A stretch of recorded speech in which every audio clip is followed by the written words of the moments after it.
So why is Allah saying to him the following ayah? Stay away, Ya Muhammad, from idols.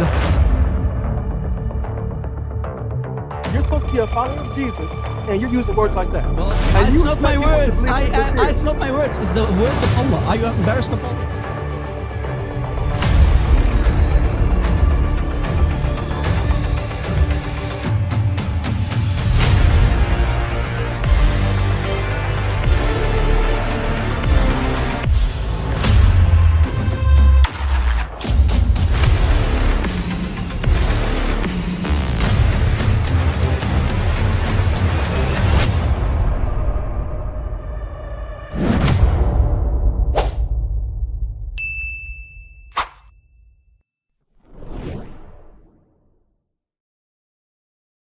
Hello, in today's video we're going to talk about chapter An-Nur, chapter 24, ayah 33, where we can find that Allah allows you to be a nice pimp in Islam, pimping out slave girls, according to this ayah, especially the last part of this ayah. If you force your slave girls, or let's say girls, into prostitution, Allah will be forgiving anyway. Allah will forgive you for it.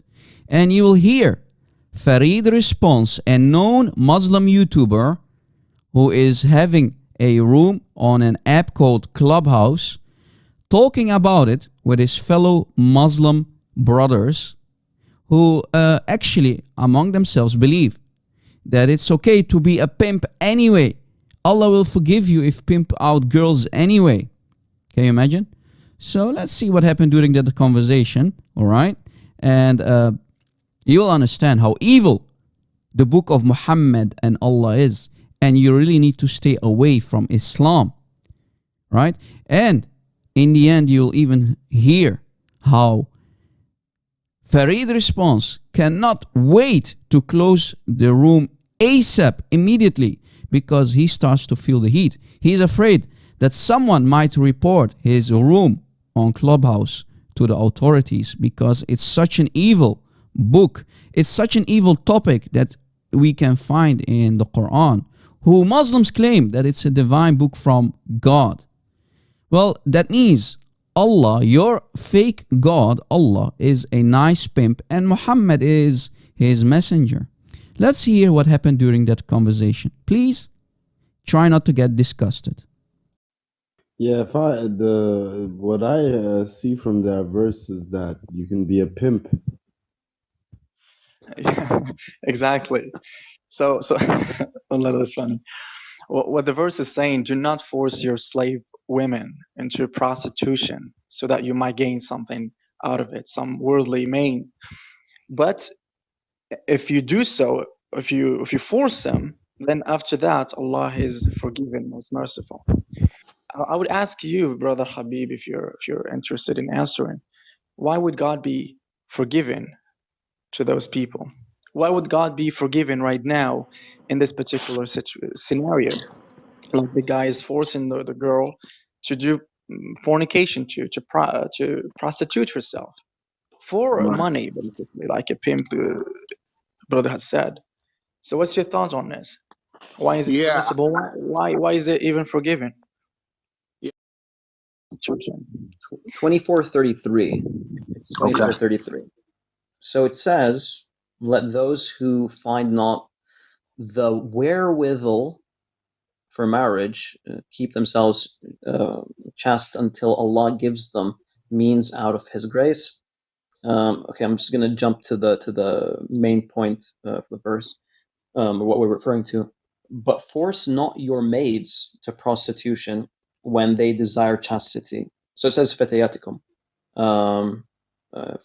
for maids here. It would mean slave women, even though technically you could read fatayatikum to mean girls in general. But I'm sure from the context we'll all agree that it's referring to slave women and not daughters, right? I'm hoping. Wallahu alam. But force not your maids to prostitution when they desire chastity, in order that ye may make a gain in the goods of this life.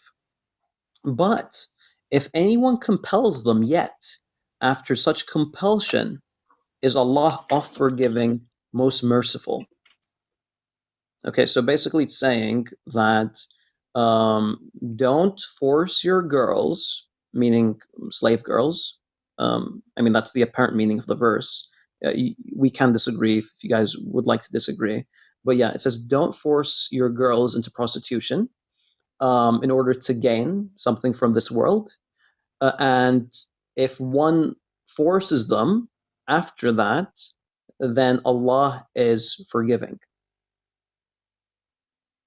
So that's the verse. Abdul Bar, would you like to share your thoughts on on the verse itself?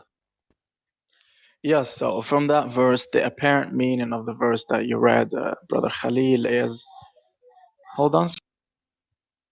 Yeah, if I the what I see from that verse is that you can be a pimp. Exactly. So Allah, that's funny.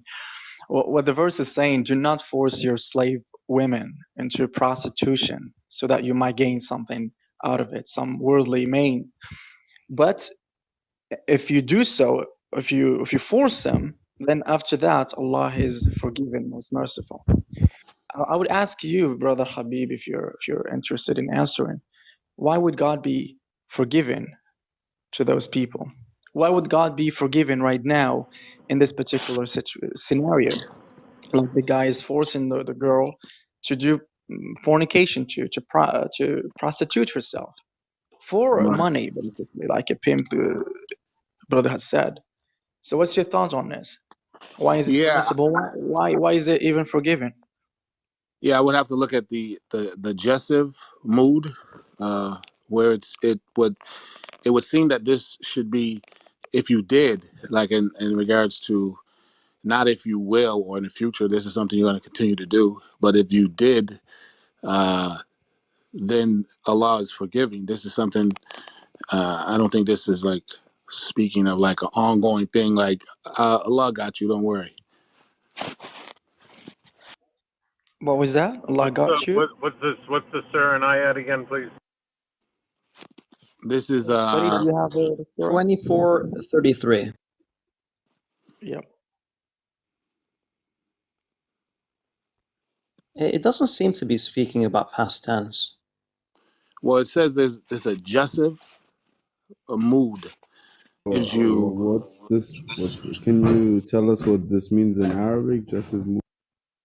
right. Give me a second.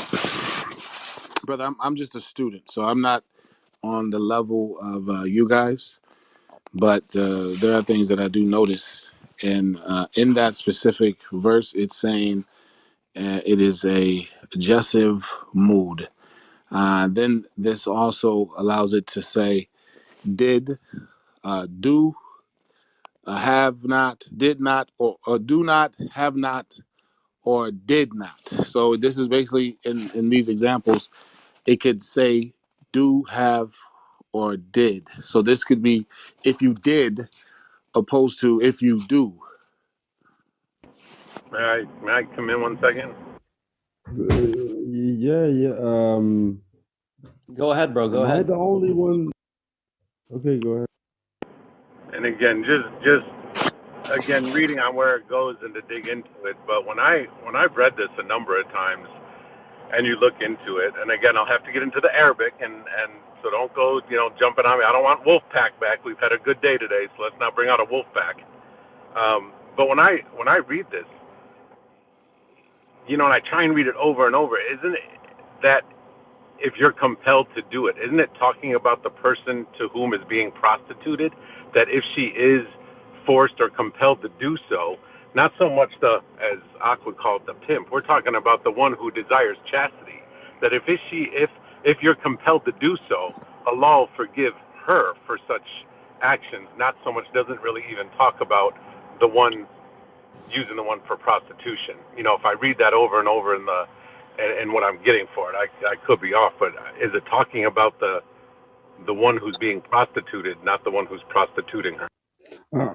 I mean, like, for example, in certain parts of Nigeria, marrying off your daughter is an essential part of surviving life, right? So sometimes you might You might basically prostitute your daughters so your family can survive, right? And it's about and what I can read from this verse, what is denoted here from the Arabic is basically that if that happens, then there is forgiveness, and I find that beautiful. Okay. Abdul Bar, would you like to share your thoughts on your understanding of the verse? On my real understanding of the verse, or the apparent meaning that you could get from the verse if you're a Your real Quranic? understanding before this room gets closed and we all get reported.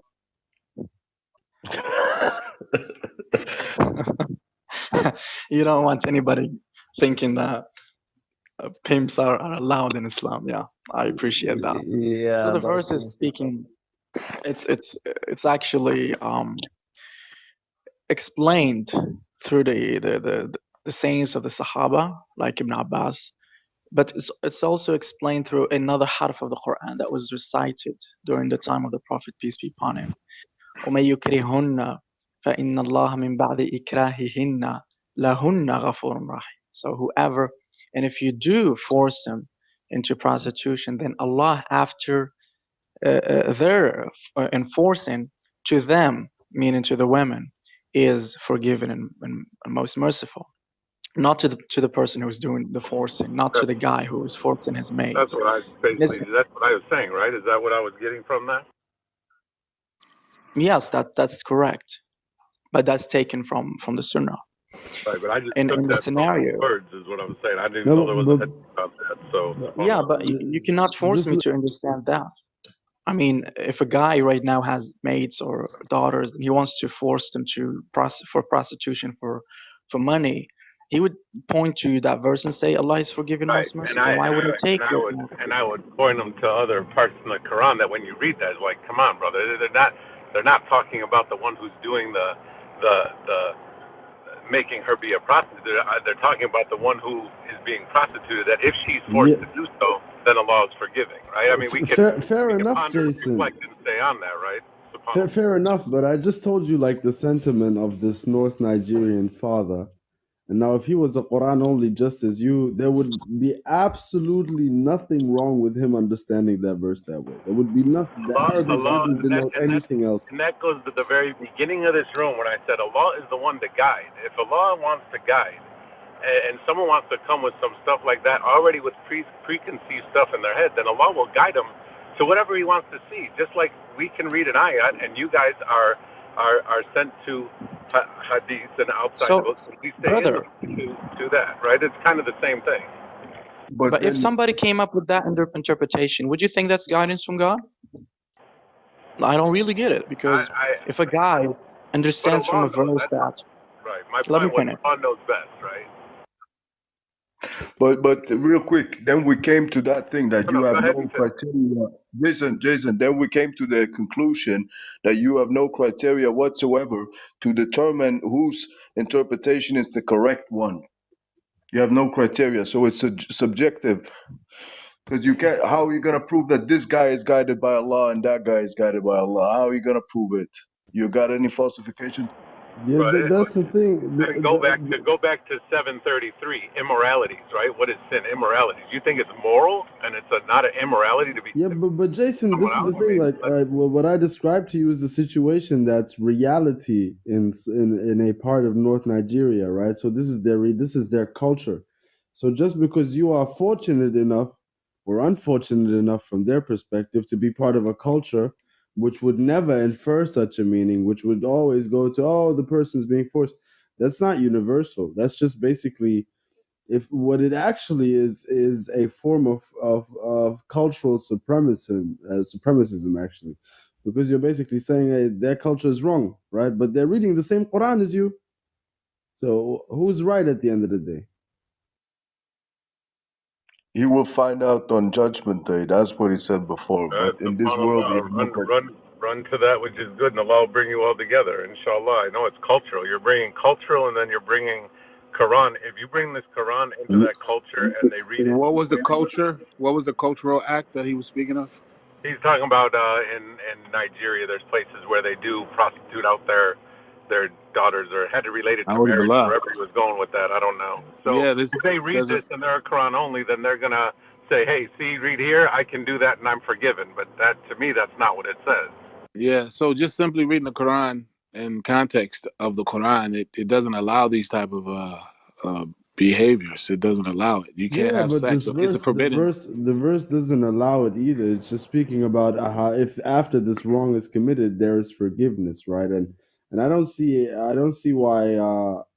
why you disagree with this. I mean, this is what the verse is saying in But Arabic. Brother, forgiveness there's other to the one verses. who's This is prostituted, not the one who's doing the No, I handing mean, out. that's not what the Arabic is. I mean, but there's he other didn't have ayats that are clear. with Akhi Abdul Bar. What he just gave you was a qat'i dalil that it is this way, right? So this is he basically gave you Quran as a qat'i dalil, a qira'ah which you don't accept, but he nevertheless gave it to you. Well, Whereas which was if I great. was I this, accepted because I said it if I before he was gave it to me, right? if And I I didn't was even know about it. if I was this North Nigerian guy, yes, and I had this Quran only manhaj, yes, there would be absolutely nothing wrong with me. I mean, I'm not saying it's halal, I'm saying it's haram, but there's forgiveness for me if I do it. Okay, so let me tell you this. My dad was a pimp, so I got it from him. If my dad was a pimp, and I was growing up knowing that pimping was okay, right? And then it was there, but yet it's reached me, and I read this book, and I see that I don't see that as forgiveness for my father. Come on. So whether Yeah, you're but Nigerian it's or talking American, about Jason. you're using these what if. Now these what if in scenarios that we go with, like, wife sending someone to the store and then reiterates and doesn't say two things, and then a Nigerian. Wallahi, Jason, it's not about what if. It's just about that this is these people exist, this culture exists. I believe if we go there and if we preach the Nigeria, doctrine, Excuse me, guys. Excuse me. It was a pleasure having you guys all here. I'm going to have to shut the room down. Yeah, what I see from that verse is that you can be a pimp. Exactly. So I mean, if it's not enough to be a pimp in Islam, according to Allah, you also can find the following information. That according to the book of Allah, the Quran, in chapter 56, ayah 37, Allah, according to chapter 56, ayah 37, is calling Muslim women bunch of whores who are going to go to his brothel, I mean his Jannah, which is nothing but a sexual fantasy for Muslim men, deflowering Muslim women who are nothing but whores. And we can find this very information in the book of Jalal ad-Din al-Suyuti, in his book called Shaqaq al-Atraj fi Raqaq al-Ghunj, for chapter 56, ayah 37. Jalal ad-Din al-Suyuti explains what the uruban atraba is in the Quran. And we see that the scholars of the Arabic language and the Mufassirun, that the word uruban means a whore, qahba. So imagine, Allah allows you to be a pimp as a Muslim man, pimping out slave girls because He is going to forgive you anyway if you do it. And if that's not enough, Allah will even call the Muslim sisters, daughters and mothers in His Jannah a bunch of whores. I mean, try to not get disgusted of this evil man-made cult of Muhammad that was created in the 7th century for evil men who only went after their sexual desires. Please stay away from Islam. Islam is only for evil men who love to think with their penis. That's it. It's a wrap, guys. Try to share this video on social media. Let it go viral. God bless.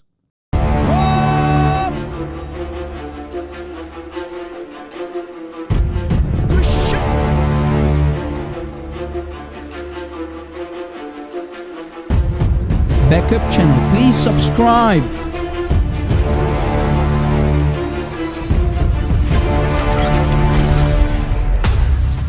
Did you subscribe, guys?